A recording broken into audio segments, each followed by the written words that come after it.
முன்னாள் எம்பியான பிரஜ்வல் ரேவண்ணா தனது வீட்டில் பணிபுரிந்த 47 வயது பெண்ணை பாலியல் வன்கொடுமை செய்ததாக அவர் மீது வழக்கு பதிவு செய்யப்பட்டிருந்தது. கடந்த ஆண்டு ஏப்ரல் மாதம் அவர் மீது பாதிக்கப்பட்ட பெண்ணின் மகன் புகார் அளித்திருந்தார், தனது அம்மாவை காணவில்லை என்று. அந்த வழக்கை விசாரணை நடத்திய போது அந்த பெண் பிரஜ்வல் ரேவண்ணாவின் தோட்டத்து வீட்டில் மீட்கப்பட்டிருந்தார். அப்போது அந்த பெண் புகார் அளித்தார், தன்னை பாலியல் வன்கொடுமை செய்ததாகவும் ஆபாச வீடியோ எடுத்து மிரட்டியதாகவும் அவர் மீது வழக்கு பதிவு செய்யப்பட்டது. இதைத் தொடர்ந்து அவர் மீது பல்வேறு பாலியல் புகார்கள் வந்தது. அது மட்டுமல்ல, அவரது செல்போனை பறிமுதல் செய்த போது அதில் 3000க்கும் அதிகமான பெண்களின் ஆபாச வீடியோ இருந்ததாக சிறப்பு புலனாய்வு குழுவின் விசாரணையில் தெரிய வந்தது.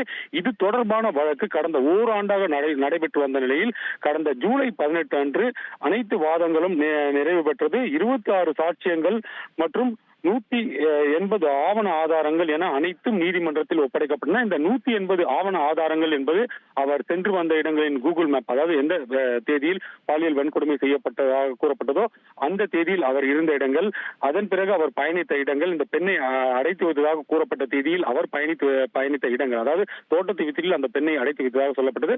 அன்றைய தினம் அவர் பயணித்திருக்கிறாரா, இது போன்ற அனைத்து ஆதாரங்களையும், அதாவது டெக்னிக்கல் எவிடன்ஸ் என்று இந்த ஆதாரங்களை ஆவணங்களாக 180 பக்கங்கள் தாக்கல் செய்திருந்தன. 180 ஆவணங்களில் பெரும்பாலான ஆவணங்கள் பிரஜ்வல் ரேவண்ணாவிற்கு எதிராகவே இருந்தது என்று கூற வேண்டும். அவர் வழக்கில் அவர் குற்றம் புரிந்துள்ளார் என்பதற்கு இந்த ஆவணங்களும் 26 சாட்சியங்களும் அளித்ததை நீதிமன்றம் ஏற்றுக்கொண்டு அவர் குற்றவாளி என தற்போது அறிவித்திருக்கிறது. தண்டனை விவரங்கள் என்ன என்பதை நாளை அறிவிப்பதாக நீதிமன்றம் தெரிவித்திருக்கிறது.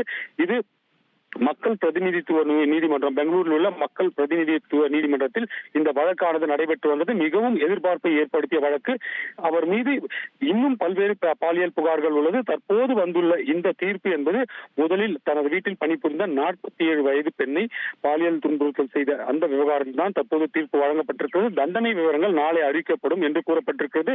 இதை தாண்டி கிராம பஞ்சாயத்து உறுப்பினர் ஒருவருக்கும் பாலியல் தொல்லை கொடுத்ததாக சிறப்பு புலனாய்வு விசாரணையின் போது அவர் மீது இன்னொரு வழக்கு பதிவு செய்யப்பட்டுள்ளது. இது தவிர 2 பேர் அவர் மீது வழக்கு பதிவு செய்திருக்கிறார்கள்.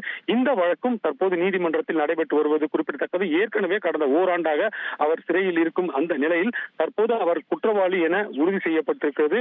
தண்டனை விவரங்கள் நாளை அறிவிக்கும் என நீதிமன்றம் தெரிவித்திருக்கிறது.